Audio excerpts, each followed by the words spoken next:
So now we're going to be working on the last 2 pages of the notes. We're going to show how we can satisfy the octet rule. Now, lithium itself has an atomic number of 3.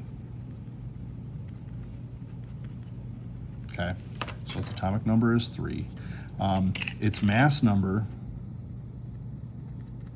is 6.94, which we rounded to 7 the other day, okay?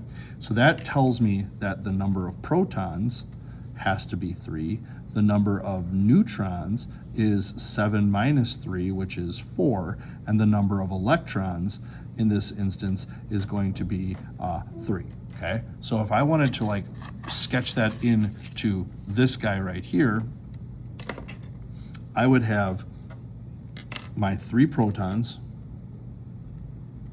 and I would have 4 neutrons, okay? And then I would have placement of my electrons like this. So I'd have 2 red circles, 2 electrons, and another electron right here. So the outermost energy level in this case is the second energy level, so that means this has 1 valence electron, okay? So we're gonna come back to that because now we need to deal with fluorine, okay? And so fluorine is a different atom. I'm gonna move this over here, I'm gonna grab some more paper and work through fluorine. Okay, so fluorine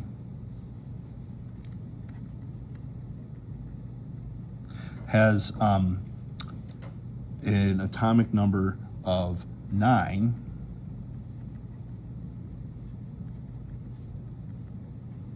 and its mass number is 19. So that tells me that the number of protons here is 9.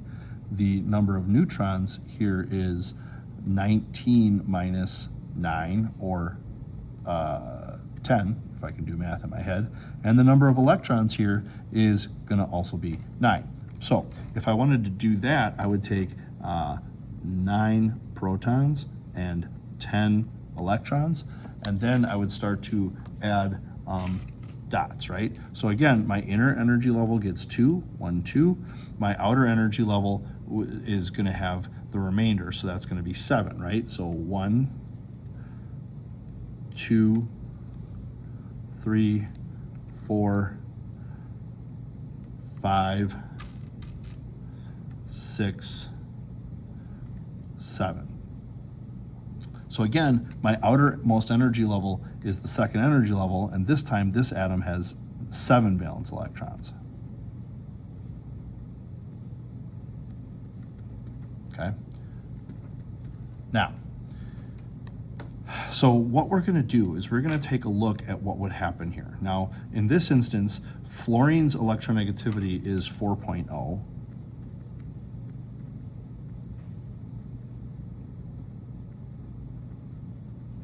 And lithium's electronegativity is not. What is lithium's electronegativity, Mr. V? I don't know. I have to go grab a periodic table.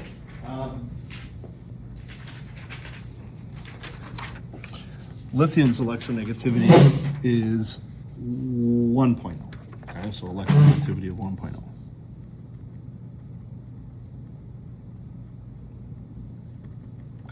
So here I have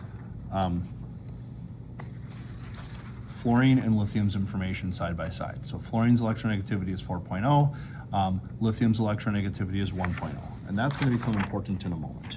So now I'm going to take these 2 atoms that are near each other, and I'm going to try to figure out how best to satisfy the octet rule.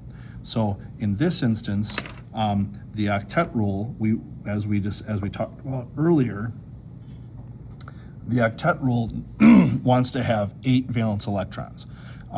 Or all atoms want to have 8 valence electrons with the exception of hydrogen, helium, and lithium. Lithium is this guy right here, okay? So here's my lithium atom. And here's my fluorine atom.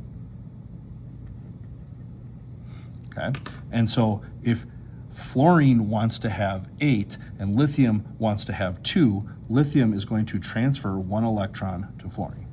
So now fluorine has 1, 2, 3, 4, 5, 6, 7, 8 valence electrons, and that's what it wants. Lithium has 1, 2 valence electrons, and that's what it wants. So what we've done here is we've created a situation with the ability to go ahead and transfer electron and show electron transfer.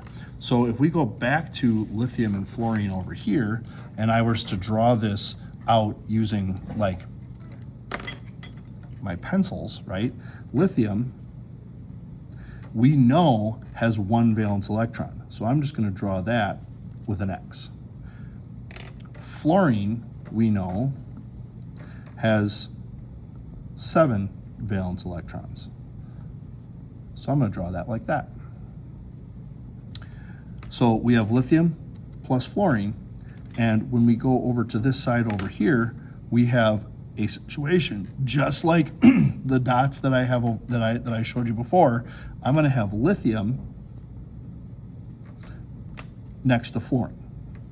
Now fluorine is going to show 8 dots. Okay? Lithium is going to show no dots. But we know from before that lithium has now 2 valence electrons and fluorine has 8 valence electrons. And so what has happened here is that lithium transferred an electron to fluorine. Electrons are negative. That means that fluorine gained a little bit more negativity, so it has a -1 charge. Fluorine lost an electron, so fluorine has a +1 charge. And that is how you show satisfaction of the octet rule for the combining of lithium and oxygen, or fluorine rather.